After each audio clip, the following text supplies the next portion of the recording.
What is shagging? Monday, you know how we like to do it on Mondays. Post NFL football, we get together with number 84 in your program, number 1 in your hearts, our favorite tight end, and the 49ers' long storied history. Brent Jones is good enough to join us on Mondays. What's going on, Brent? Thomas, I was having a really good day until about 40 minutes ago. 40 minutes. Did something happen 40 minutes ago? Yes. I heard about Nick no. Bosa. Yeah, that was brutal. Maybe it came out before that, but I was working or doing something or checking my stocks or doing something. Checking my stocks. Good Lord. Of course you're checking your stocks. Of course. Man, I got a report last night. Like I yelled last night watching the Sunday night game, and Dan was like, "What's wrong?" I'm like, "I just saw a report. Bosa's it's not his ACL." And so that was a bogus report, but I was all excited. Yep. I thought, kind of a minor tear or something that was going to keep him out 3-4 weeks. And I was going to take that, but been pretty bummed out for the last 45 minutes. Yeah, I think we said the same thing when we were doing the show, Bergie and I, yesterday, that Ogden put up on the screen. And I'll make sure I pass this along to Ogden so I don't take any credit for it, that it wasn't an ACL. So I had nothing to do with that. I only said it. And it doesn't count. I just read what's in front of me. I'm like, is it Ogden's fault? And yeah, absolutely, it's Ogden's fault. That's how bad rumors get started. You got to pass the buck. Now, here's the deal, especially when it comes to knees, and I should know this. I think I've been around long enough to learn my lesson on this. Don't guess. You have no idea what's going on with a knee. If somebody's Achilles is crawling up the back of their calf muscle, you're pretty sure they popped an Achilles. If somebody's ankle looks like it just snapped like James Connors did yesterday, you're pretty sure what that is. Knees, it could be a ton of different things. Unfortunately, this was worst case scenario, ACL. They're going to get an ACL guy back in a few weeks, and now they're going to miss him for the rest of the year. It's just, they're 3-0. It's great. Awesome. That's just devastating. It is. I mean, there's no way to work around that right now. I think of the Lions putting together a hell of a run last year without Hutchinson. Yep. And, we're going to have to dig deep and come up with that same approach. They didn't give up. They didn't quit. They didn't say we can't win. And I guess you just never know what's going to happen, but obviously everyone's going to have to step up. Defense played great yesterday, but you don't replace a Nick Bosa. You don't trade for a guy. You don't do anything. You probably have to come up. Thank God Robert Saleh is around. And so I think he can probably scheme it up and do some things to change the direction, maybe change the looks that we're getting and maybe account for some other pressures and some things that we can do defensively. But it's devastating. I know that Nick and the way that he handles himself, I'm sure was just crushed. And I'm sure it's going to be a tough week for the fellas, but they'll rally. But that's a major loss. There's no bright side to that. Are these guys – we were talking about it yesterday when we were watching the games, and Bergie had a great observation, and I kind of share his sentiment because I had thought about this before, that these guys train so hard and most of the year. Dude, Nick Bosa is like a Ferrari. This guy's like a finely tuned Ferrari. So, and I'm not saying that that's the ACL, but there's a lot of different injuries nowadays where maybe there wasn't. And one of our somebody on the comments wanted to know about injuries when you were playing compared to now. But when I played, I don't know if it was when you played. When I played, guys didn't stay in shape 12 months a year. You let your body rest. You took some time off. You came back to camp, and you weren't in shape in camp. you weren't totally out of shape, but you kind of naturally worked your way into shape and you were good. You were good to go. The way these guys train now, their bodies are so finely tuned. I don't know if they ever truly get out of shape, Brent. Maybe they take a week or two off and then they're right back at it. And you see all these injuries and all these sports. I mean, basketball seems to have more, baseball, football. I wonder if there is something to the body saying, you know what, enough's enough. Like we can only do so much here. Just because you look great in the mirror doesn't mean I'm loving it. You know, I agree. I think it's probably a combination of things, but yeah, taking a week or two or a month off isn't probably enough. And you know, these guys are finely tuned machines. And I think back to your comment about getting in shape, and I have one of my favorite comments of all time. And we used to say this in college, but it was a comment by the late, great Russ Francis when he was a professional football player. And people asked him about his off-season routine. And he basically said, I do nothing. Why get in shape to get in shape? And it was legendary. And I remembered it forever. And so that's beautiful. That's how it was in the olden days. And so yeah. One of the things in football that I absolutely believe is in there's obviously no study around it, but the strengthening of different muscles and ligaments that you get by smashing into each other and pushing and holding and maneuvering and moving your legs, and you're bending and you're strengthening your ligaments and your muscles to absorb football type of impact. And I think the lack of impact that we've seen, because players have rights now and they don't want to be injured and they don't want to have physical pads practices like we did, you know, years and years ago, two a day. We'd be at training camp for 4 or 5 weeks. It's so limited now that I think that there are some injuries that happen because of exactly that. I don't think you're used to the contact and the contortions and the torque and all the different components that training camp smashing into each other every day. And it's always not 100%, but those collisions build up some strength. And I'm not a doctor, I'm not a physical therapist, but it feels. Did you say at a Holiday Inn Express last night? Yes. It says to me that the way that they're going about it, that there's so many more injuries nowadays, and major injuries. And I think that the league and the players union need to take a look at why is that happening, and it continues.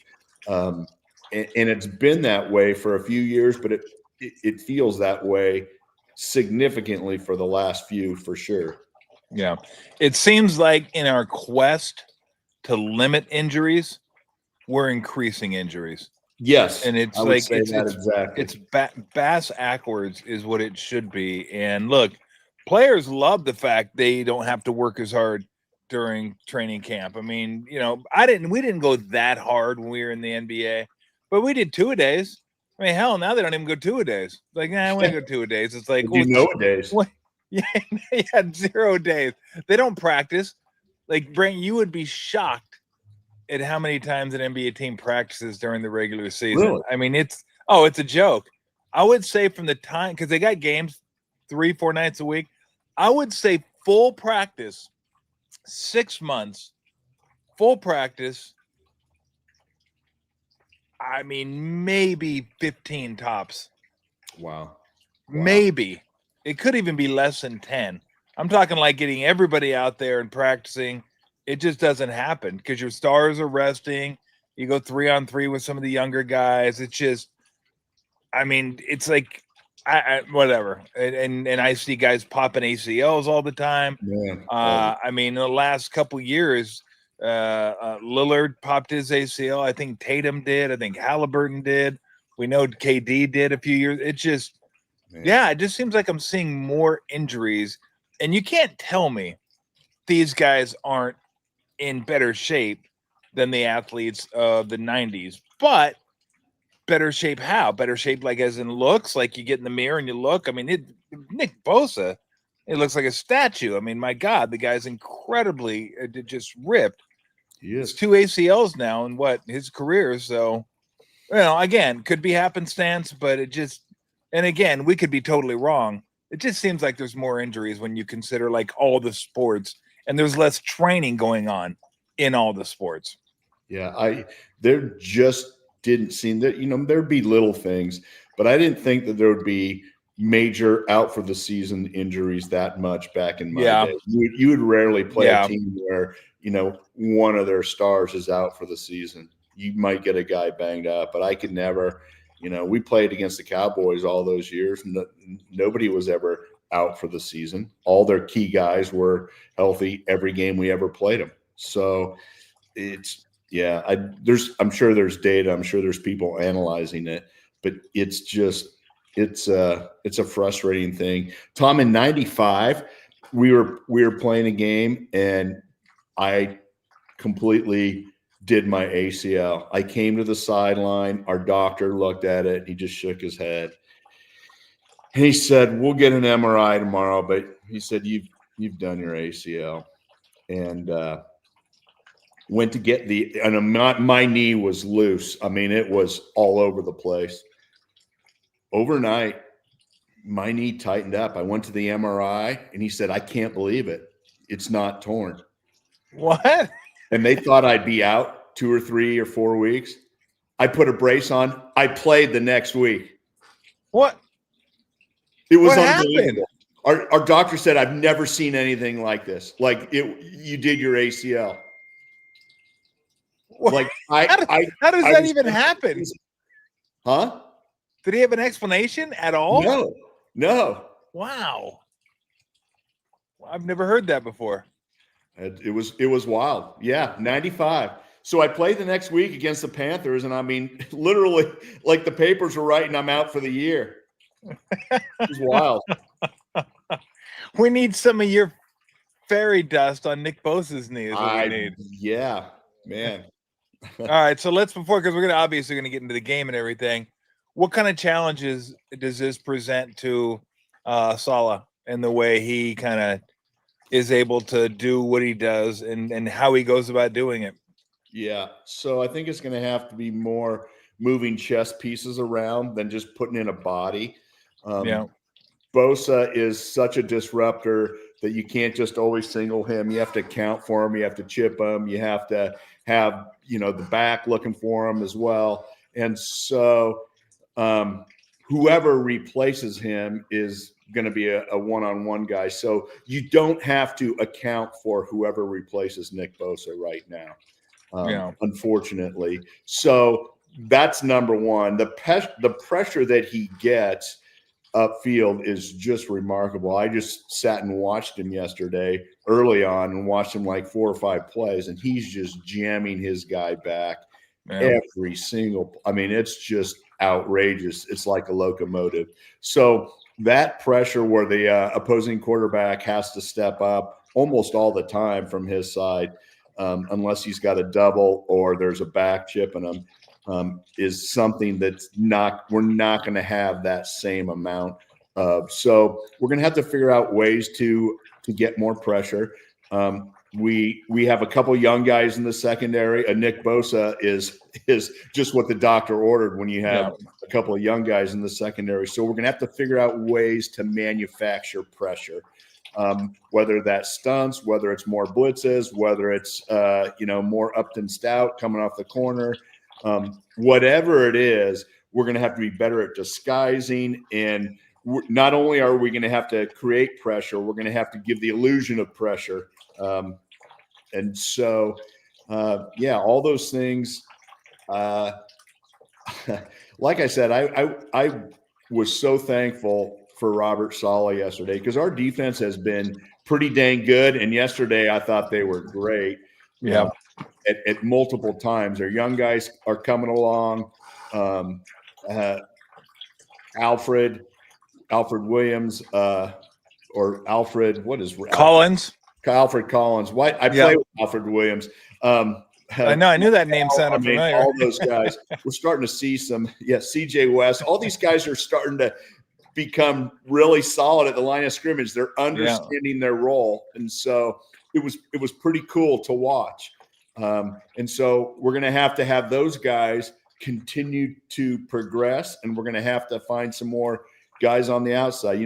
Bryce Huff was starting to come into his own. I think because he wasn't the main focus, right? So the main focus is always Bosa, but now Bryce is going to have to be the man, and he's going to probably have to step up his snap count, be in there more often, and be ready to go. And we're going to have to find the next guy. And so my guess is it's going to be a combination of people. And man, I'd love to talk to Robert Saleh and go, so tell me how are we going to work this? And my guess is it's going to be a fluid game to game situation. But I would have no confidence if we've had our coordinators of the last couple of years, and I don't mean to keep kind of dumping on those guys, but passive, instead of proactive, reactive, and it feels just so much different. I mean, it's palpable. Yeah. If you watch the games, it's palpable, and our defense is flying around. And last year and the year before, we weren't. We just one or two guys were, but nobody else was. So when you said you didn't mean to be dumping on them, that's exactly what you meant. That's exactly what you did. Just own that. Just go, I meant to dump on you. I don't even know where they are. I don't even care. I don't even care about them. I don't care. I don't care either. If you're not with us, you're against whatever. us. I hope they're doing well somewhere. You don't hope they're doing well. Sure. It's not true. You don't hope that at all. Okay, I got you. You got me. I don't give a shit one way or the other. There you go. I'd like to say I hope they're healthy, but I mean that'd even be a lie. Yeah, you don't want to root against. I hope they're healthy. I hope they're. I want a guy in the Sudan to be healthy. I don't wish anybody ill will, but if I don't know you, what do I care? I mean, they mean as much to me as somebody in Moscow right now. I just don't, I'm not wishing you ill will, but I don't know you. So it's like, well, I'm not losing any sleep. My hope for them is that they change their style of defense. That they never come back to the Niners. Don't play that style of defense anymore. Don't bring it around here. I don't want to see it. Don't come around here no more. I think the trade market too. I think that's going to be something they're going to monitor. I know we're a ways away from the trade deadline, but hey, this team's like giving you reason to believe that they're going to be in this thing. They're going to be in this thing. They lead the division now. I think a game over all three teams. Everybody else is 2-1. They're 3-0. And I know it's early, so I'm not really concerned about that. But they've shown some grit. They've shown some fight. And they're still not even close to healthy. I mean, Bosa's out, but yesterday, Kittle is out, and Purdy is out, and Ayuk is still out. So, Jennings was out. Exactly. Jennings was out yesterday. So, and they won. They found a way to win. And I heard you before the show. Same thing we said yesterday when we were doing the show. They lose that game. They lose that game last year. We've said that every week now. Yeah, 98. For sure they lose that game last year. For sure they lose that game last year. And they won. So they're giving you a reason. It's almost like baseball. Show me you want to be in the playoffs, and I'll go out there and get somebody and help you. I think early on this team's giving you every indication that, like, hey, they're going to battle. They're going to be gritty. They're going to fight. And they're going to be in this thing to the end. And if you feel like that's a position, even if you got to give up some draft capital, you can't throw away years where your team's showing you that they want to be in it. So that's something I don't think to look at right now, but I think as we get closer to the trade deadline, it's definitely something to look at. I agree for sure. I'm always pro trade, making trades if you need to. And I think this team's been plenty aggressive, whether it's paying their guys or trading for guys. But we'll have to kind of see how that comes together for sure. But we just can't keep taking on injuries. I mean, like I said, I was fired up until a while ago, and I was a little downtrodden. but then I'm starting to get my my mojo back. Like I said, I saw what the Lions did last year, and I thought that was the silver bullet that was going to crush them, and it did not. Their defense wasn't great, but they manipulated things along the way, and sometimes the offense had to score more points, and they rode it all the way, till towards the end. So I think we're going to have a similar approach. I think some of the positive things about being 3-0, man, confidence becomes a momentum driver. Confidence builds into the young guys. You can see the young guys getting better from week 1 to week 3. Yeah. That is huge, especially on the defensive side of the ball, buying us time to get our offensive guys that are on the injured list back and healthy. And I just feel like this team's a team that's going to be putting up 30 plus when we have everybody healthy. And so our defense playing the way it's been is a tremendous positive. And so, especially with the development of the young players, and they're starting to understand, hey, I can play at this level. Hey, I know what it's like to play on a top team. And we're beating division opponents. And yeah, our schedule isn't the toughest, but so what? We earned that. And so we're going to be fighting and battling, I feel like, all year. But we just can't have our superstars going down. We just and what do? I mean, there's nothing you can do. Some of that is just luck of the draw, but it feels like it's happened to us a lot more than everybody else.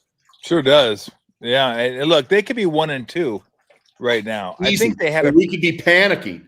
Yeah, absolutely. I mean, you're a Jake Purdy kind of flip into the right-hand part of the end zone where Tonjes saves his bacon away from a loss there. And then, a Mac Jones great drive away from a loss there. So that was, that was just one. Again, last year they lose, period. Last year they're 1-2 at this point. But there's a grittiness, a toughness about this team and about this defense that they just keep fighting. Like yesterday, I thought they stopped the run. They did a great job stopping Connor. I mean, he got hurt, but they didn't stop him at all last year. No, I remember. Aside from 2 times in the first quarter, and then the last drive where Arizona was trying to kill the clock, they kept Kyler Murray in the pocket. Keep him in the pocket, make him beat you from the pocket, wish him good luck. And he really couldn't do it, didn't do it all game long. So I just thought the defense was really, really good. The defensive backs are in position more often than not. Yes. Again, Bergie and I talked yesterday. We were praising, or praying's not the right word, but worshiping, whatever you want to call it, at the altar of Fred. So I mean, that guy. I said we could do this every week if we want. It's like Steph Curry. I don't feel like doing it every week, but the guy's just a stud. But Winters is like incredible. Yes. I mean, I love watching him play. He just flies around. He's filled the void that Greenlaw brought without the 15-yard penalties every game.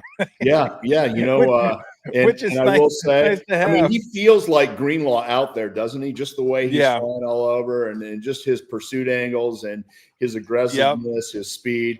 And, sadly, Dre had issues in Denver, and he's he hasn't played yet. And people are saying, man, that he might be gone for the season. So it felt really bad at the time, but it was a heck of a call by the 49ers. And that's a guy, you are rooting for. And I do care healthy, and I do want him to be able to keep playing with the Broncos. But that was a tough decision. And right now it's looking extremely positive with who we've got in there. And so, it's like he's all over the place, and that's great. And you just mentioned, what are we going to have to do without Bosa? Fred and D are going to have to take it even another notch up. And I think they're probably well aware of that. And what does that look like? I don't know. Maybe it's more blitz. Maybe it's more aggressive. I mean, I don't know how they can get that much more aggressive, but there's going to be some things, I'm sure, that we're going to see that we probably hadn't seen prior in terms of blitz and disguise and guys coming from different spots on the field, which is what we're going to have to do. It's so much easier to take risk when you have a powerful offense, and all of our guys have been hurt.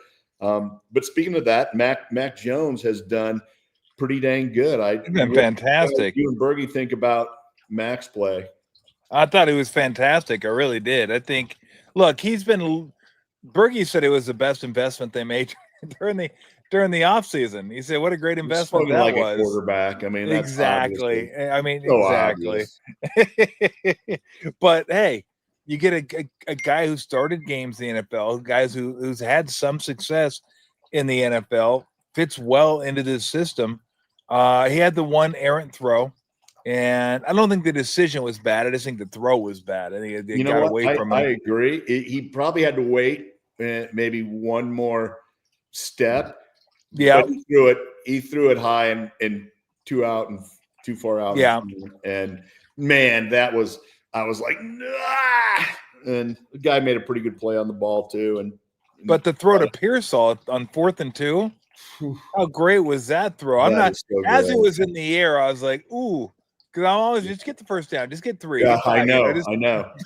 But I'm going to say, right now, and Bergie will appreciate this because I take 100% credit for Zach Ertz. I know you do. I'm taking 100% credit for Colin Pearsall because I did it like 3 or 4 months ago when nobody was calling Pearsall. He was an unknown. And I went back and I saw his last couple games last year, and he was getting off the line of scrimmage. He was getting separation. And I'm like, this guy's a stud. You can go find it on record. I said Pearsall is going to be the next Puka Nacua.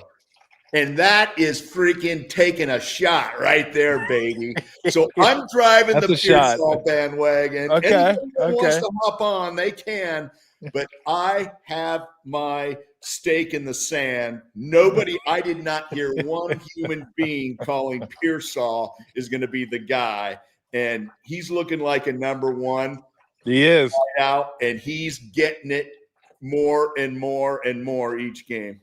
So there's my rant, my Pearsall. No, I'm with you. I like Pearsall a lot. And I think if they can ever get everyone healthy at once, oh man, you've gone from, oh my gosh, we have no wide receivers, to now you could, in theory, have Ayuk, Pearsall, Jennings, Robinson, and Bourne.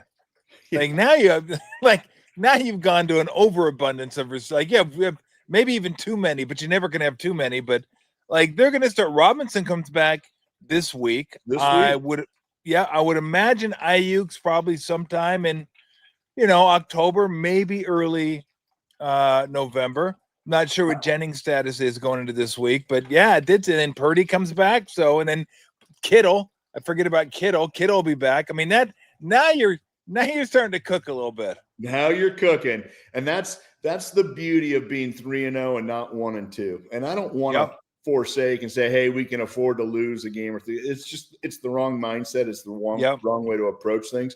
But we're in such a better position than we've been in, and with guys getting ready, some of our stars to come back, and so it feels good. Outside of the obvious with Bosa, but I feel like this team has a determination that we hadn't seen for a year or two. No, I don't think there's any doubt about that. Do you think we'll see more?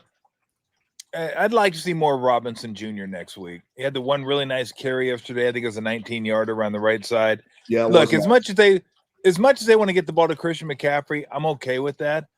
But, that's 2 games and 2 in 3 that he's come close to 30 touches in the game. And that I don't know if that's sustainable. That's a lot of touches for anybody. And you went out there and got Robinson Jr. for a reason. Now, I don't know, I don't know his reputation on third downs. When he coming on third downs, how's his pass protection? Maybe he got in kind of late, so he doesn't understand the schemes all like as much as to make Kyle come. I'm not sure. But, I want to say, if I remember correctly, McCaffrey was close to 30 touches against Seattle. Yeah. He had 27 touches yesterday. You got Brian Robinson Jr. for a reason. I'm thinking next week might be a good time to, give him 10, 12 carries or 10, 12 touches. just so McCaffrey isn't like getting close to 25, 30 every single game. And I know how coaches think, Brent, because I've seen it with Steve Kerr. Like he'll want to play, Steph sometimes 34, 35 minutes. And he ends up playing him a little closer to 40 because it's like, hey, you want to win. And that's the way you're going to win if it's close. Yesterday's game was close, much like Seattle's. McCaffrey makes you a better team. So you're like, let me use him again. Let me use him again. Let me use him again. And then all of a sudden you're like, oh, shit, I gave him the ball almost 30 times. So that's a long way of just saying I'd like to see a little more Brian Robinson Jr. next week. Yeah, I agree with you. The one of the frustrating things so far this season, if we're going to point to some of the things that aren't quite where we want them to be, is the run game. I kind of feel like we haven't been getting the push. And I agree. I thought the Cardinals D-line was all over us yesterday, man. Those guys were jamming Mac Jones. They were getting some great pressure. We weren't getting any more than 3 yards a carry. And to your point, I mean, I'd almost rather see Brian Robinson on first and maybe even second down if we're going to be running the ball and grinding it up in there. But McCaffrey, the threat to run or catch the ball at the backfield is going to be there no matter what on third down. He's almost uncoverable for most linebackers or safeties, right? So, he's going to get his 8, 9, 10 yards no matter what. And so I think that it would be nice if he's going to have touches, it'd be nice to get him maybe on second and third down if you have a choice versus first. And I know that kind of sounds a little strange, but it down the line, we're going to need a fresh, healthy Christian McCaffrey. And he's so good. He's one of those fun guys to watch. Like when he has the ball in his hands, you never know what's going to happen. That screen call was so legit. I did not see it coming. And the minute it set up, I was fired up because I knew that it was going to be a big play. That was a great call. That was huge. Well, it's funny. One of the people that was listening to the show yesterday commented, because we were talking about Pooney's hold in the end zone. That was a safety. And he goes, well, at least he came back and made a good block on made a great block on the screen. I went back and looked at it, and he did. That was the block that kind of sprung Christian McCaffrey to get in field goal range. And I said this. I go, look, Pooney got beat. Calais Campbell's a stud. He's one of the largest human beings alive. And he just you're not supposed to move that quick and be that big. And he just beat Pooney. And if Pooney didn't grab him, Mac Jones was going to get buried there. Well, I thought Mac Jones was going to get buried anyway. And it wasn't as bad of a grab as I thought. Looking at it on replay, like it better be a flat out like tackle, in my opinion. If you're going to call a safety, a holding in the end zone, I've seen it millions of times where the referees let it go. That was not even close to blatant. He got beat bad, but his attempt to hold was sort of weak, actually. His hands were there, but he wasn't. Nothing was happening. The other thing is Mac Jones. I know that he was playing with a knee yesterday, but man, you got to be able to. You got to know you got to get rid of it right now. And that last drive, everything was a quick throw or the screen. There was no 7-step drops. I mean, that Cardinal defensive line was getting massive pressure on us. So once we went to the kind of the quick passing game, we were looking a lot better. I was exhaling instead of dying, holding my breath.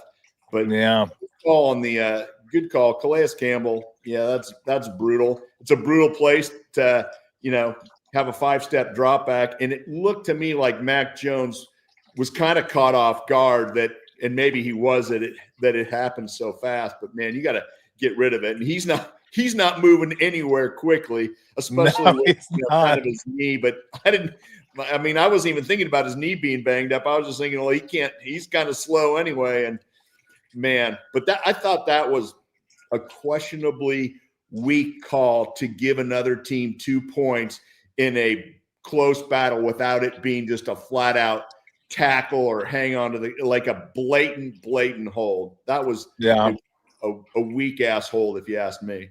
Well, look, Pooney was the one that got beat, but I'll tell you who's to blame for that. They fucking Sky Moore. How about not fair catching a ball at the 5-yard line and setting your team up in position to fail? Like, my God, I know, look, a guy in Seattle yesterday, can't remember his name, returned a punt 96 yards. Yeah. That should never happen because you should never catch the ball at the 4-yard line. But I know one thing you most certainly shouldn't do is fair catch it inside. Like, you're just like saying, okay, we're just going to take the ball at the 5-yard line. I was like, and the next punt, somebody must have chewed his ass because he's like, same thing. He like ran away from it like he should have done the first one. But like, what are you doing? Like, how do you blank so badly that you're standing at the 8 and you can't count backwards to 5? And like, okay, here we go. Let it go. Like, how is that possible, Brent? Me and my son-in-law were sitting watching the game, and he's like, I'm a defensive guy, and I know, like, you plant your feet right there. If you take a step back, you're letting it go. Like, it's not the that rule. hard. Like, everybody knows that. It's the rule. And so we were mad when it happened. Then we were really mad when the safety happened. It's like, are you kidding me? Man, hey, how about that stand too with the couple of timeouts, the 2-minute warning to Upton Stout on 3rd down, freaking jarring the ball out. You know, he got beat initially, but man, he didn't give up on the play. And that was his thing. That was his thing in training camp. The guy turns and runs and he has great makeup speed. And man, he's an intense guy. Got his hand in there and kind of raked just enough to make it an incompletion or it's all she wrote. And so heck of a play for sure prior to that last drive. Great play. Great play. Really was. All right. Are we on the way out, Niner fans, on the way out of the PTSD phase that Jake Moody put him in over the couple years? Like, do you feel like when Pinheiro comes out there, do you think Niner fans, I don't think they're out of it yet, but I think they're getting there. Like, I think Niner fans just want to be like every other fan base. Like, if you have a kicker, 40-yarder, okay, it's good. Don't got to worry about it. 45, maybe 50, I'll start like, he might not make this one, but I kind of feel like they have a kicker now. Wait, hold on. You see my name? No, that's not wood. I didn't knock on that. Lou's like, Lou said, don't say that. Lou said, don't say that about the kicker. What did I see your name? My screen name. Your screen name was, well, I would if they took a little banner there. It's Mucho Pinheiro. What? Are you doing your own name? Come on, man. Mucho Pinheiro. Oh, God. I knew you would love it. I was so bummed you hadn't made a comment the whole time. Oh, I didn't even know. Yeah, baby. I love our new little kicker. Oh, man. That sounds so demeaning. I love our new little kicker. Our new, good Lord. I gotta start looking at your damn. I gotta start looking at your damn name. I'm looking at you. You should be happy. I'm looking at you. I'm not looking at your name. It's too good. Mucho Pinheiro. I was so happy. When I was typing it in, I was laughing. Oh, God. Nobody said anything. Yes, I didn't. In fact, my brother's in Arizona.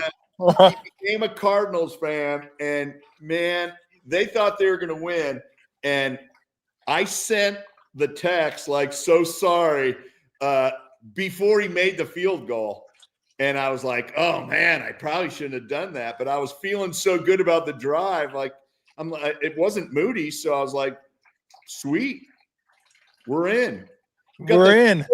The third most accurate kicker in the history of the National Football League. And I say, Mucho Pinheiro. God damn it. That is bad. Oh, God. So is there anything else? I'm trying to think of anything else we missed from yesterday that was I got one thing in our Around the League segment. Yeah. As you know, I'm not a big gambler, but I know that. the Rams plus 3.5, ready to kick the field goal. Oh, God. The only thing, I mean, guys are at the counter collecting their dough, all fired up, high five. Yep. A block. I came within about 60 seconds of taking the Rams. Man, I wanted to take the Rams because the Rams were at 3. They were at 3.5.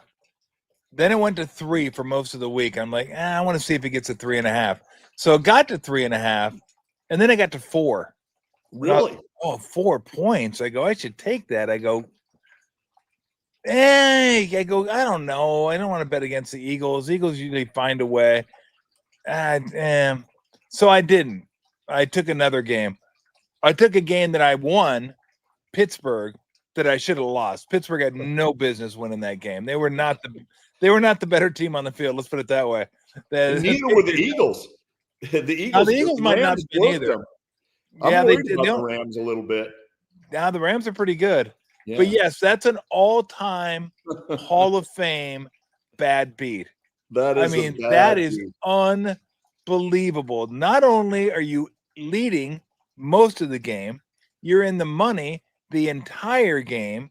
You fall behind. You have Cardi, who's kicked 4 field goals, I think 4 or 5 field goals on the day. Comes in, got the last one blocked. You figure he's going to get 2 blocked in a row. You rarely see a field goal kick get blocked in the NFL, let alone 2 in a row get blocked. So he gets it blocked. All you need him to do is get it up. Get it past the line of scrimmage, Rams win, or Rams cover anyway. Just get it up. Get it up in the air somewhere. Clack, and you hear the boom, boom. And, oh, no, not the boom, boom. Jordan Davis, all 360 pounds of him, picks it up. He was moving. You're like, oh, no, he's not going to run it a whole. And he takes off and he runs it the whole way as you're watching your money just dissipate with this dude. Although every bad beat has to have a other side of the coin. There's somebody out there that had no business winning that game. No business. And they're like, oh, come to Papa. Papa. I would have ripped up my ticket. Oh, man. Have you ever seen a crazier day? All the block kicks? Man, what is going on? Hey, we're not the worst special teams. Not anymore. Celebrate. Not anymore. I hope, knock on wood, don't want to jinx us. Yeah. Well, that's the craziest part is all these block kicks had implications of winning or losing at the time. The Jets blocked a kick. They did the same thing that the Eagles did. Same guy blocked it, recovered it, ran it back for a touchdown. And I think they took the lead or they tied the game. I think they might have taken the lead 27-26. Packers, all they needed was a field goal to win. They get it blocked, and then the Browns come down and get a field. Browns had no business winning that game. The Browns defense winning, but I was laughing. The Browns defense. The Packers thought that was like, we're just going to show up and beat these guys by 40. And the Browns defense is legit. They're so good. They're like half a team for sure, but so good. Their offense is anemic, but their defense is spectacular. If anybody on the Browns offense goes missing, I would look in the defensive players' trunks because they may take him down to the lake and just toss these dudes in and say, you know what, we're better off without you guys, because they gave up. I think they gave up 230 yards. Man, to Baltimore, they gave up 180 yards. Wow. And then the first week, who did they play the first week? The Bengals. Burrow got hurt. But they only gave up like 130 yards. And their defense is like unbelievable, but their offense is, come on. They've got to change the quarterback, right?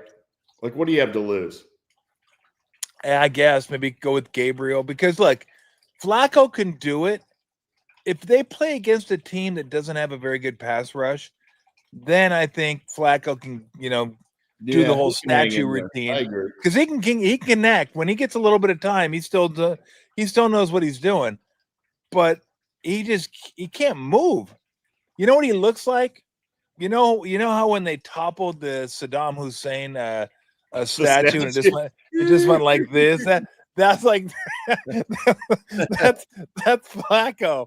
He's like back in the pockets, like timber, and there's like dust that comes up all around. There's total dust. I kind of feel sorry for him. I don't know that he has any players on his team. The kid that they just signed actually is the starting running back. He held out Judkins. all camp. He's a second-round pick, and Yep. he's their best player on offense. Yeah, no, there's no doubt he is. Tillman's not bad. So Tillman's respectable. I agree. Yeah, he's okay. But you're right. I mean, all their like guys are on the defensive end. But man, that throw that Jordan Love made at the end of that game yesterday, like, what could you possibly be thinking? It's 10-3 at the time.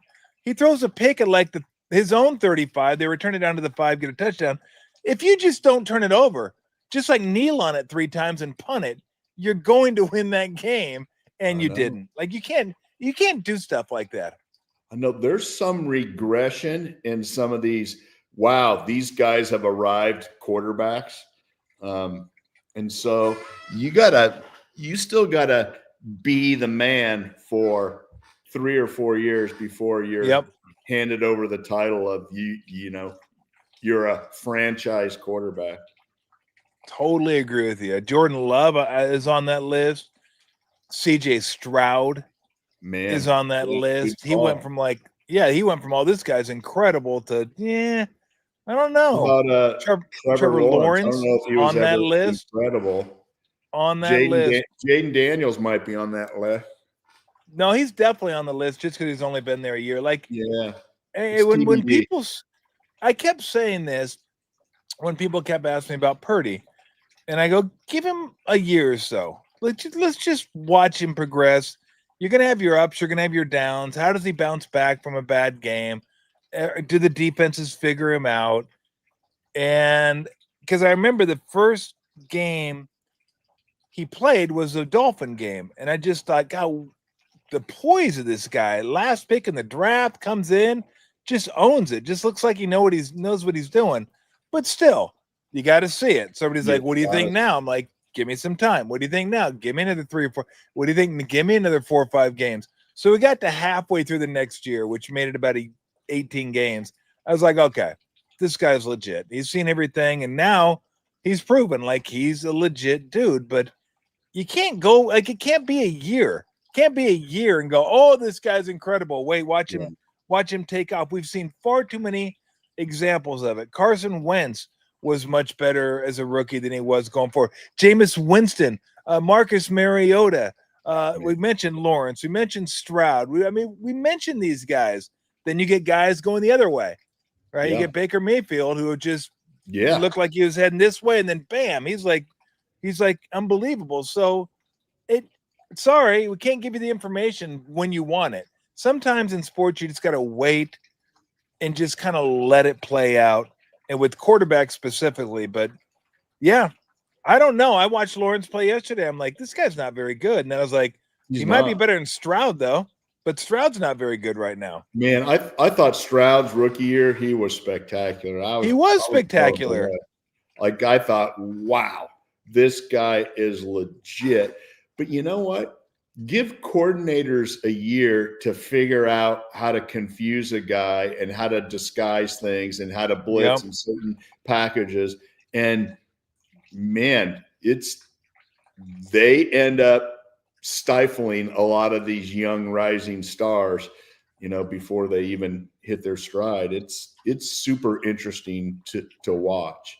And so that's how Brock Purdy has kind of, he still has probably another year or two before you can officially say. Yeah. But I think instinctually, I think he's great. He's head and shoulders above those other guys, but we'll see. There we go. Bottom screen. Najee Harris, another ACL guy. I thought his was an Achilles. I'm a little surprised ACL, but I did too. Najee Harris out for the season with an ACL. Bummer. I like Najee. Najee is had him on the show a couple of times. Cool kid. Root for him. Antioch High School. But he's going to be out for the year. Another ACL.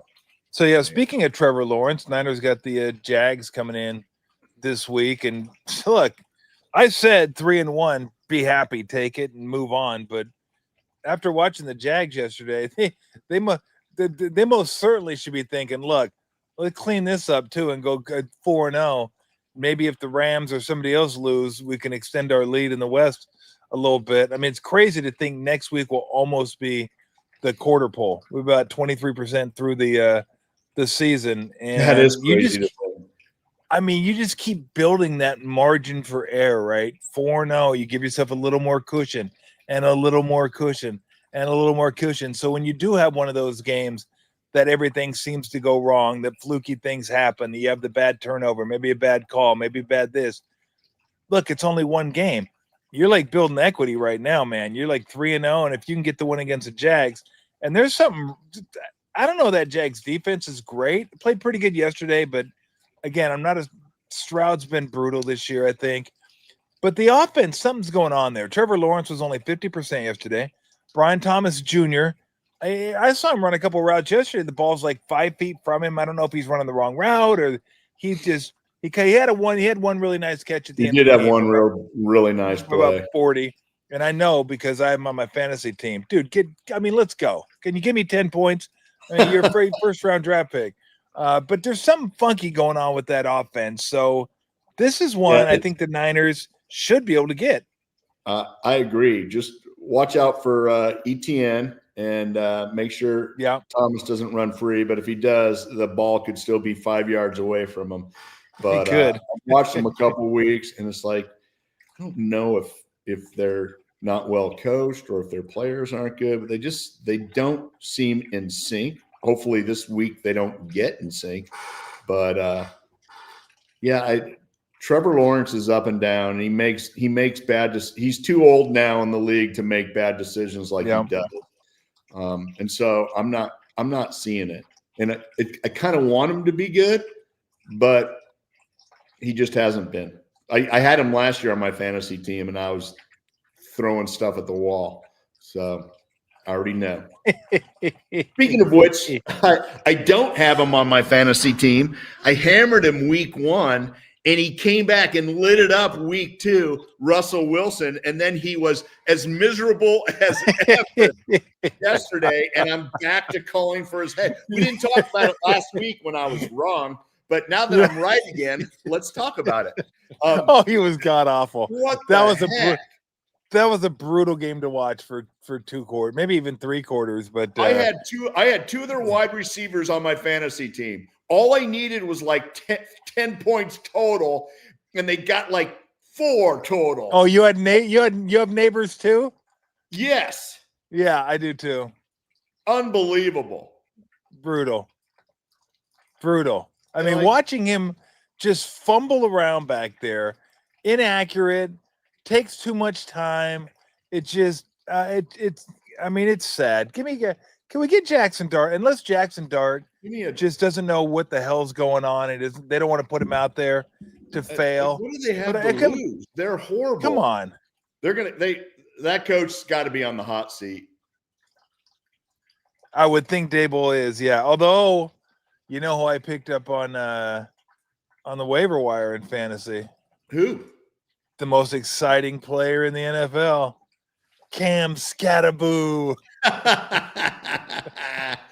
Oh my gosh, that is I can't hilarious. Believe I picked up an ASU guy, but it's so hilarious. Like, he might not be taller than Kyler Murray. Like, it's a neck and neck battle. I was dying when the linemen were in the end zone celebrating with him. I was like, "Is that your little brother?" Did they pull a kid off the sideline and let him run down for a touchdown? He did the backflip, which was cool. But that was cool. That's a big man doing a backflip too. I mean, I can't believe a Wildcat is rooting for Scatterboo. I know, it's sad. That's okay. It really is sad. Every man. He's that beer drinking guy sitting on his chair watching games, and all of a sudden he's out on the field. What the heck? Dude's denser than a black hole. Oh, you kidding me? He's about 5'7", 250 or whatever. It's so spectacular.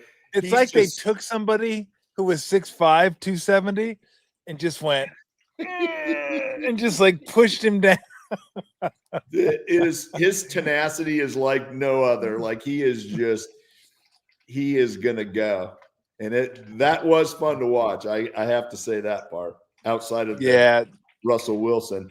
I mean, please don't let us. I'm with you. That'll be the last, and that's the worst part. And no matter how good the Giants are, they're going to get national TV games because they're in New York. Ugh. I get so tired of seeing the NFC East. And at least they got some decent teams, but it's like, do we really need to watch the Commanders and the Giants every single year on national TV? I mean, I don't need this. I don't want this. Like coming out of the gate, like that is a bad matchup last night. So we should have had well, I guess that's hard to do this early in the season. But we should have that floating game that could be either or. We should just be able to switch out, but I don't know how. It's hard to do with the fan base and tickets and all that, but man. Oh, you mean as far as like national games? Yeah. Well, they would never switch out a Giant game. It's a New York game. You're being back in New York doing TV. It's so amusing. Every TV executive thinks the whole world revolves around New York and everybody else is a bunch of rubes. And it's like your teams have sucked for years. Like it's ridiculous, but somehow they think it's all about the New York and the only city that matters and the teams in the only city that matters. And it's like, no, like they have to probably get below average ratings on some of those when their teams are horrible. I mean, how about the Jets are 0-3 and Aaron Glenn's already having to defend himself and call at the media? It's like, that's a super bad start. That's rough. Yeah. Holy cow. All right. Best team in football you've seen so far? Ooh, it's just so early to say. Okay. Let me rephrase. Most impressive team. I think the Bills have the chance to be the most impressive team. Yeah. I agree. I think Josh Allen is playing at a level. I agree that he looks like he's playing the game in slow motion, and the fact that he's like a real life Buffalo. He played for the Buffalo Bills. He's a real life Buffalo. He can run it, but he throws it. He can throw with power. He can throw with touch. Man, he's like it's absolutely stunning watching that guy. That guy play. And it's not people don't realize it's not like he's loaded with weapons. No. It really is not. In fact, you'd be hard pressed to, I don't know that any of his skill guys would make a Pro Bowl. Nah, maybe Cook. Maybe Cook if he keeps up what he's doing. Yeah, maybe, but Coleman, no. Shakir, no. Kincaid, no. Schultz, no. I mean, decent players, but you're right. It's not like he's got like just a bunch of guys, which makes him that much more impressive. It really does. I'm trying. I mean, it seems like it's the same teams. Them in Baltimore, KC kind of falling off. Yeah, KC. I think would be tough. I think we talked about it last week. The Chargers are like, how about that throw that Herbert made yesterday? Man. Running left, torquing his body back, and then putting it on that throw was literally insane. Like you can see, I'm dumbfounded, which is not a good thing to call yourself. I'm dumbfounded. No, right after I said, I'm like, that's not good. But I was, and that's as good of a throw as I've seen. I don't know. I'd have to go back into my mental archives to come up with something, but that was in the situation ridiculous. And you know what? We said it last week. Jim Harbaugh might be the greatest coach of this generation. And who would have thought we'd say that? But I don't want to put him above Andy Reid right now. But in terms of success, every single place he's gone and every single place he's gone has been dog meat. Sorry, Cardinal fans, dog meat before he got there, and he's changed the culture, changed the perspective, and it's not always been with this cavalcade of superstars. No, you look at what they've done in the teams that he's taken over: the Cardinal, 49ers, Michigan, and now Chargers. And this is a quarterback. Yeah. Played for Schembechler. That's the type of football he believes in. Every team got more physical, got a little nastier, got a little bigger across the front lines, and every defense has been better. Every team is more physical than they were before Harbaugh got there. I mean, it's just such a weird dichotomy because this guy's a really good coach, and then he's such a fucking nut job. Like, I mean, again, I can't imagine Bill Walsh out there playing catch with Joe Montana with gloves on, just like tossing the ball back and forth. But that's Harbaugh. Like, he makes it work, and he's genuine. He cracks me up, man. I'm like, look at this. Funny guy. I gotta say, it's amusing to watch him when he has all these sayings, and they just keep getting recycled with whatever team he's on, and it works, and it's kind of fun. I mean, if I'm a Chargers fan, I'm fired up. Oh, you're eating it up. Absolutely. You're eating it up. And there's no doubt he's bringing an extra 7 people to SoFi. The big home field advantage they have there. Yeah, the lack of home field advantage. They get no home field advantage down there. But so I'd definitely put the Chargers there. They've won 3 to start the season. Not only have they won 3 to start the season, they've all been in division. So they've picked off the Raiders, the Broncos, and the Chiefs. So I mean, they got a leg up in that division. So you think? They're looking good. So NFC, I mean, the Eagles are there, Rams are there, Niners are there. Who else is there? I think the Lions are still there. Lions still there, yep. Yeah. Packers still. I mean, Packers blew it yesterday, but they're winning top handful of teams. Yeah. That kind of stuff happens occasionally.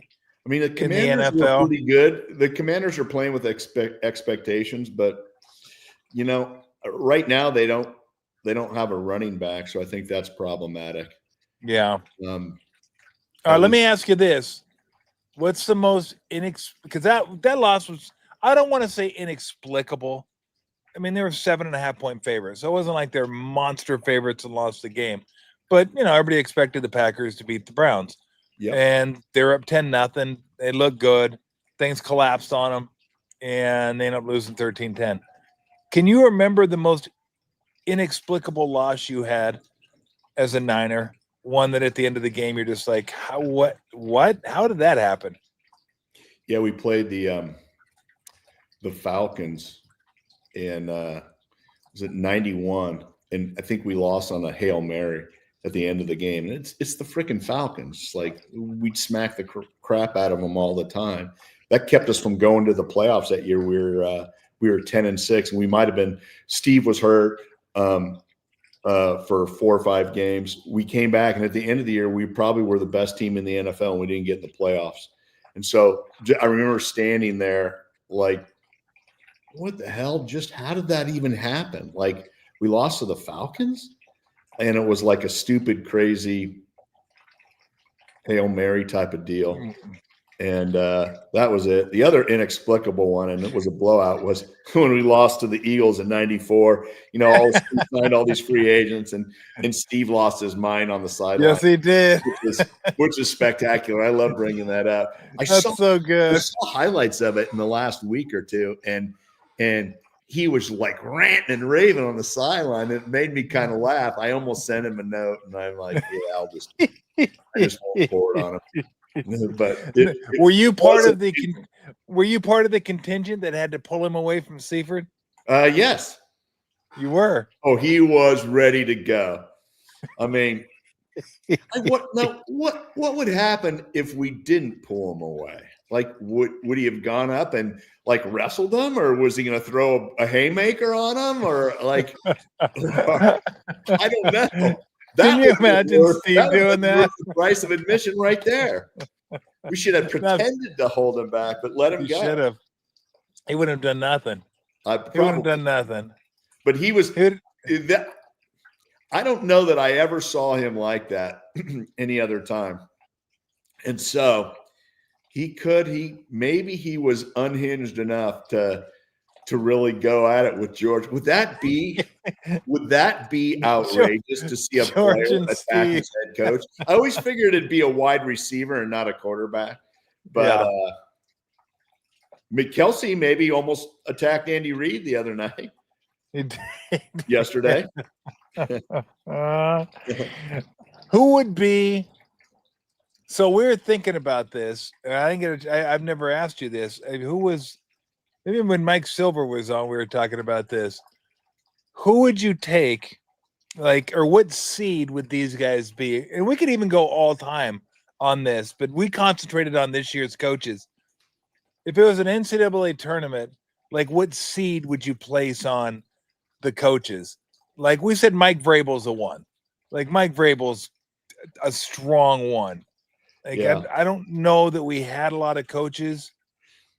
Dan Campbell would have to be a 2 if he's not. Dan Campbell. No, we had him as a 1 too, because it was NCAA tournament. We had 4 1s, 2s, 3s, stuff like that. Campbell was a 1. Campbell was definitely a 1.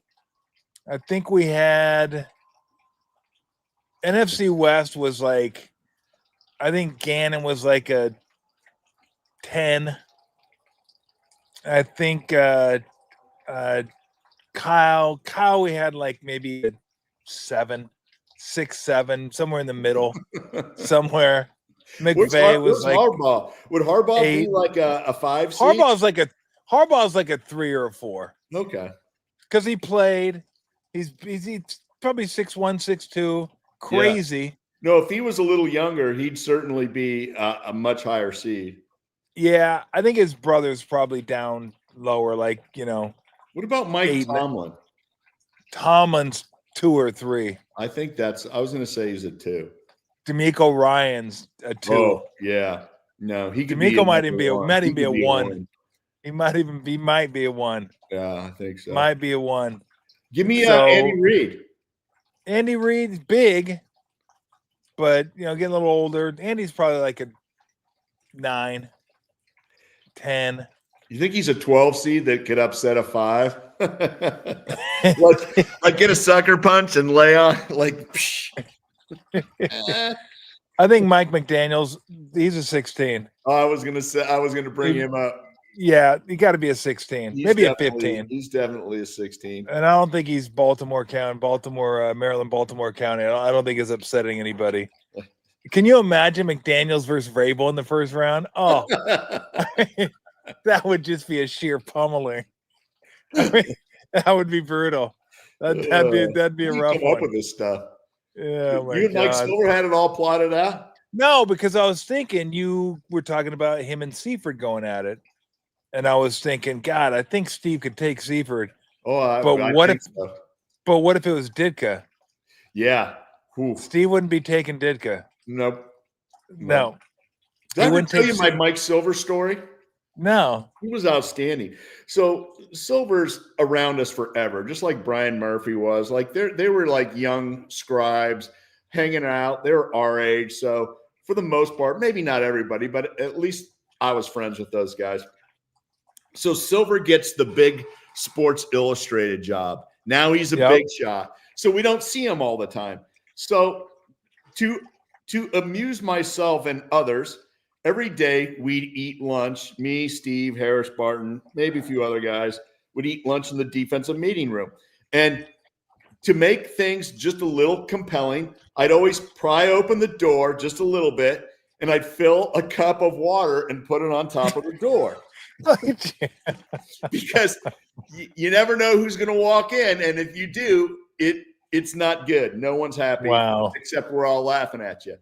So for the most part, we'd been going through the season. Anybody that had gotten drilled already wasn't coming in. So it would usually sit there all lunchtime, and we just walk away, and somebody eventually would take it. Yeah.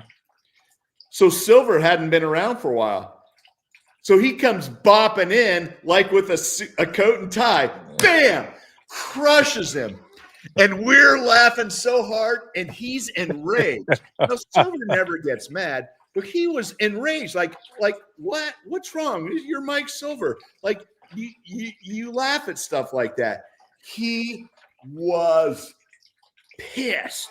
And so we laughed, and the more mad he got, the more we laughed. So he left, and so those guys say, BJ, go fill it up and put it back up. Because we thought, well, you get one, you never know, you get another. No. So I filled up the water, put it back up, and every day at lunch, if it hadn't gotten anybody, we'd walk out the other exit and go and get ready for practice. So nobody came after Silver. And so we walked out the sideway. We're out getting ready. Special teams is already going out for practice. So now half the locker room's cleared out. I didn't have to be out that day. So I'm sitting there and I'm getting my pads on. And all of a sudden Silver comes in from outside and he said, hey, have you seen who was he looking for? Maybe Coach McPherson, or he's looking for somebody. And I said, I don't know. And I said, maybe he's in the defensive meeting room. So, oh, you son of a bitch. You're not going to believe this. So Silver is going, and I'm watching, and he is going full tilt. Bam! Like smokes him again. And I fell down crying. I had tears in my eyes. Like I was almost late for practice. He was furious. I think he wanted to fight me. And this is like, I'm going crazy. And a couple years ago, I reminded him of it, and he said, I don't remember. And I'm like, that's bullshit. I know you remember. Like, that was the most outrageous. It was the best. It was. Nailed him twice. Crushed him.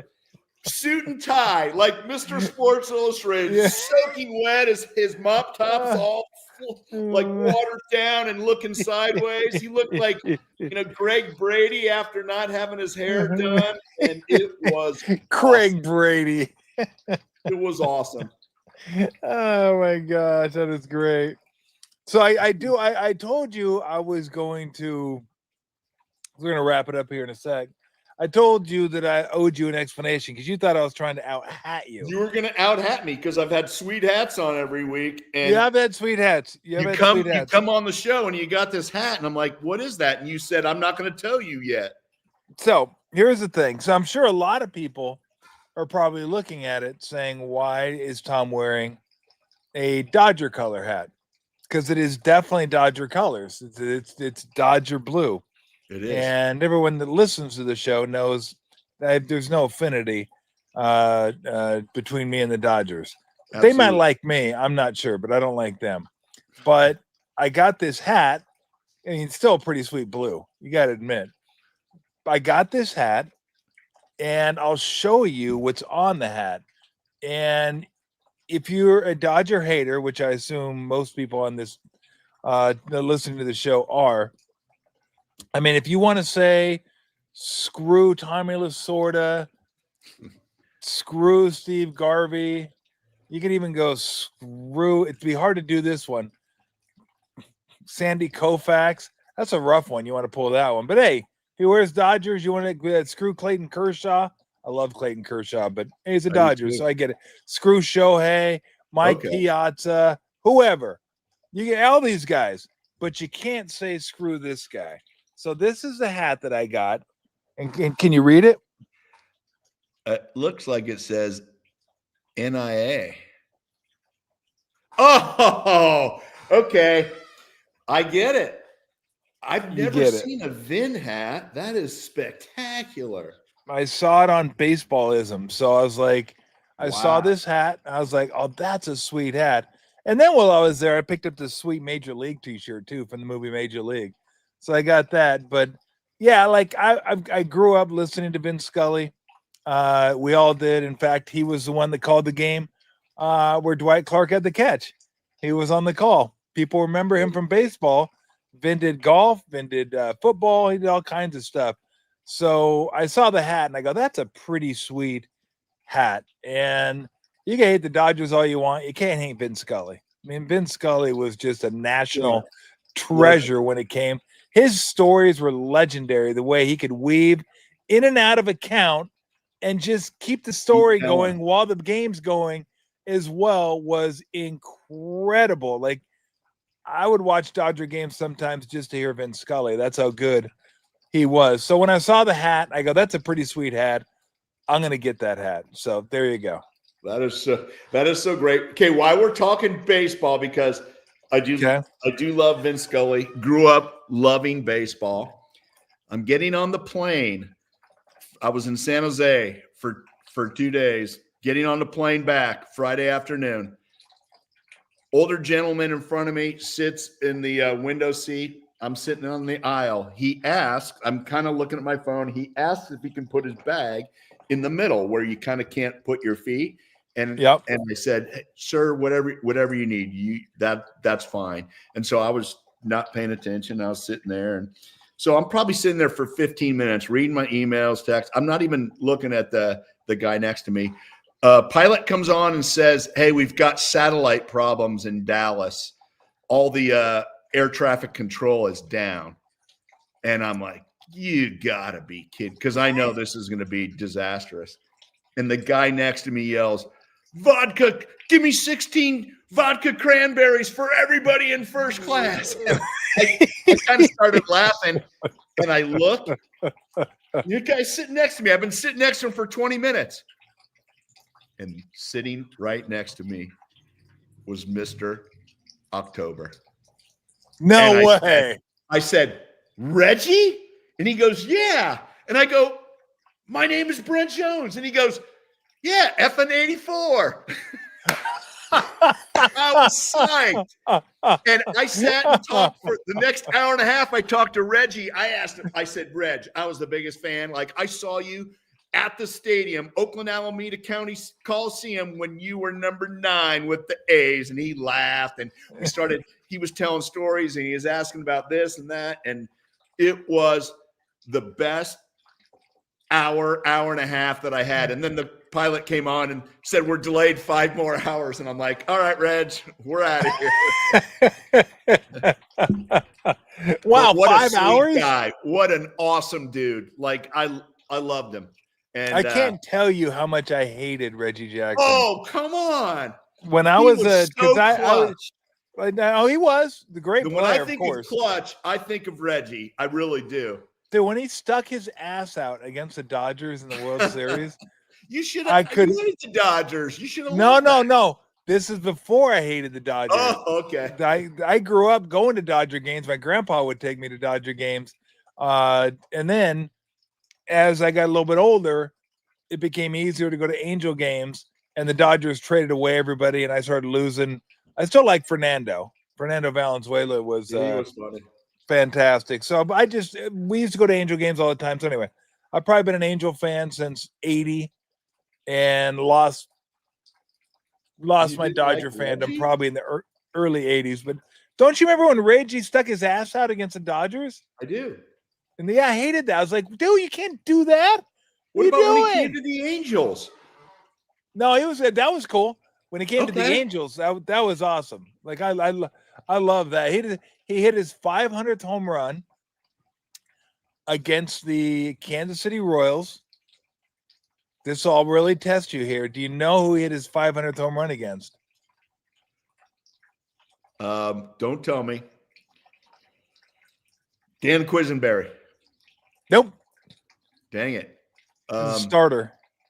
Oh, yeah. What was that guy's name? Man, I loved him too. I know you know this guy though. I know him too, and I'm blanking on his name. Are you thinking of Saberhagen? Yes. No, it wasn't Saberhagen. Wasn't? Okay. Then I wouldn't have guessed it. Bud Black. Oh, Bud painted black. Yeah, Bud Black. They were killing him. Did you ever watch Berman? Speaking of which, did you ever watch Berman in the old days of ESPN with all his nicknames? Oh yeah. Oh, those are legendary. Like me and my high school buddies would stay up till late just to listen to him. Bud Painted Black was always on. Burt Be Home by 11. Oh, it's legendary. Well, I tell you who has the best names was there were just some of them were so ridiculous, but some of them were pretty spot on. Was John Sterling of the Yankees. Really? He had you never listened to his names? No. Do yourself a favor when we get done with the show, go on Google, type in John Sterling home run calls. Okay. And you'll hear like Curtis Granderson. Curtis Granderson hit a home run. He'll go, "Oh, the Grandy man can." The Grandy man. That's great. Okay. Aaron Judge hits a home run. It's all rise. Then you had an A-bomb from A-Rod. That is good. Oh, it's nice to have personality. Yeah, he's amazing. He has probably 20 of them. 20 of them. That I forget what Jason Giambi was the Giambino. I forget. Anyway, go check that out. It's worth your time. If you haven't heard him, you'll crack up. You will crack up. How'd the high school football game go this weekend? You go? Did not go because I was stuck on the runway talking to Mr. October. Oh, that was this weekend. It was. Nice. It was. And so they played I think they should be one in the state. I thought they were one. I think they're two in the state, but they played like 7 or 8 and they beat them like 48-10. So wow. South Lake is rocking and rolling, baby. I got my Big D Dragons. The Dragons. Everybody thinks it stands for Dallas. The Dragons. So you'll be going.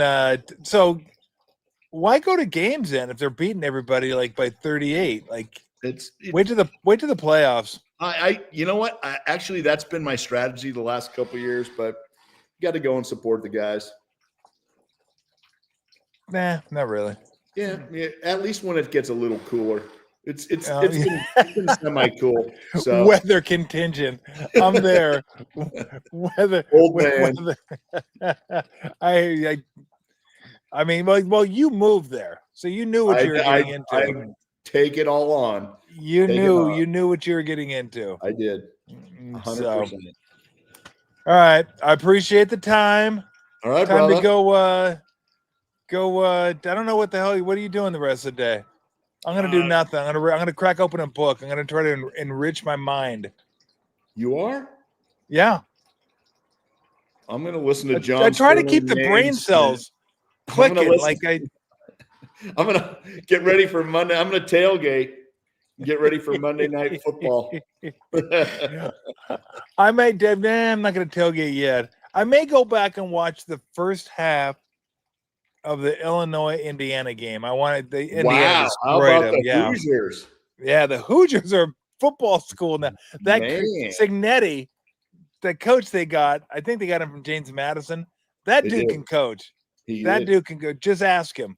He'll tell you. As he said last year, Google me. That's so awesome. So, but I didn't get a chance to watch that one. Although, you know what? The Eagles, I told you I almost bet the Rams. I took the Eagles. I would have lost that. I didn't take the Eagles. I would have lost that bet. I didn't bet it. I got to remember my good wins occasionally. I had Oklahoma laying 6.5 against Auburn this weekend. They won by 7. I know they did. They won on a safety. They covered on a safety with about 40 seconds left. Yeah, that's a dang good win. I was like, oh, I'll take that one. That was one I did not deserve at all. So, but I watched that one. We watched Miami kick the crap out of Florida. That wasn't even that good of a game. There wasn't many great games on per se. No, there was a few. There was a few that were pretty good. I'm kind of blanking on them, but Utah Tech, Texas Tech now. Wow. Texas Tech may have a squad this year. That They're was a beatdown in Utah. I was shocked. In Utah. Absolutely beat them down. Like Texas Tech has a good offensive and defensive line this year. I'm like, whoa. I'm used to Texas Tech throwing it around, wide receivers, skill position guys, but I guess they spent that money wisely this year. They had a ton of it. Texas schools, everybody, all the alumni are throwing dough at their program. All right, real quick, who you got this week? Oregon goes to Penn State. You know what? My lifetime theory since Joe Paterno retired is Penn State never can win a big game under Franklin. And so I am picking the Ducks. The Ducks. I hope you're right. The Quackers. All right, who do you got? Bama going down to Georgia. I think Georgia. I think Alabama is just half a click off. And so I'm going with the Bulldogs. I think we're riding together. I think I got the Bulldogs. I think I got the Bulldogs too. So, and then Ohio State. I'll give you a third one. We'll leave it at that. Ohio State goes to Washington. Yeah. I mean, is anybody really picking Washington? I might. I mean, they're only 8-point dogs. They're not huge dogs. So I don't know. I still, that quarterback for Ohio State might be his first road game. Freshman first road game. That place is loud. That when they get is loud. I cranked up on the sound. It might be one of those. It's tied at halftime, and then Ohio State wins by 28 in the second half. You want to give me Washington plus 28? Oh no, I was just saying they'll probably. I'll take them plus 24. I'll tell you what. I'll take them plus 24. I got a deal for you. If you win, I'll give you this hat. My Vin hat. If I win, I'll take that picture behind you. You'll be doing the show without the poster. There you go. I thought you were going to take my dragon hat, but you're going for my painting. Oh, no damn dragon hat. Are you kidding me? High school football hat. I look like. I want you to know, if I'm right, if Washington covers next show, you got to put the dragon hat on the stand and wear the cowboy hat. Okay. Brent doing I actually have a cowboy hat in my house too. It's not really a cowboy hat. It's like a weak kind of tropical cowboy hat that's made out of straw. One of those. It's like Australian cowboy hats. Yes, kind of like that. Like a crocodile Dundee type of guy. Perfect. Yeah. Well, although it's got a folded up bill. It's not like flat like crocodile Dundee, but anyway, it's not classy like it's not like I've yours. actually worn my cowboy hat to a few things. Like there's things in Texas where you go. I got a couple pairs of boots and I'll throw on a hat every once in a while. Yeah, boots don't fit my feet, and plus boots don't go with shorts. Unless you're a girl. You got to have. If you're a girl, you got to have some handmade boots if you live in Texas. Yeah, like that's something girls can pull off very easly. In fact, shorts. Yeah, no. If there's a dude that wore cowboy boots with his shorts, you'd just tackle him and start on him. Because there's no explanation for that. I mean, there's definitely a certain amount of sexiness to a girl. Shorts, cowboy boots, cowboy hat. Boom, you're good. If you're a dude, there is nothing sexy about shorts and cowboy boots. You might as well scream, dork, nerd, punch me in the face. Like that's really what you're telling everybody. Just come up to me and punch me because I'm wearing shorts and I'm wearing boots and I'm an idiot. That goes without saying. You can't pull that off. And another thing, might I add, with boots, I know so much about boots, Brent, because I own 0 pair. There you go. But through my observational skills, I've noted this too. This is something else girls can get away with. Girls can tuck their jeans into their boots. If you're a dude, don't tuck your jeans into your boots. Just don't do it. Period. That's a no. It's absolutely a no. That's a punch me. That's definitely a punch me. That is definitely a punch me right in the nuts. And let's get on with the day. All right, brother. Thanks again. I appreciate it. And I will talk to you again next Monday. Sounds good. We covered the whole world. We did. We covered the spanning the globe. There you go. See you, Brent. All right, Tommy. See you, bro. All right, brother. Oh my God, that is amazing. So lucky to be able to have him on every Monday and talk Niner football. And again, as Brent said, spanning the world. We'll talk football. We'll talk boots. But let's be honest. I mean, you're a dude. You don't wear boots and shorts. You just don't. You look like an idiot. Girls, like I said, sexy. It just works. It works for them.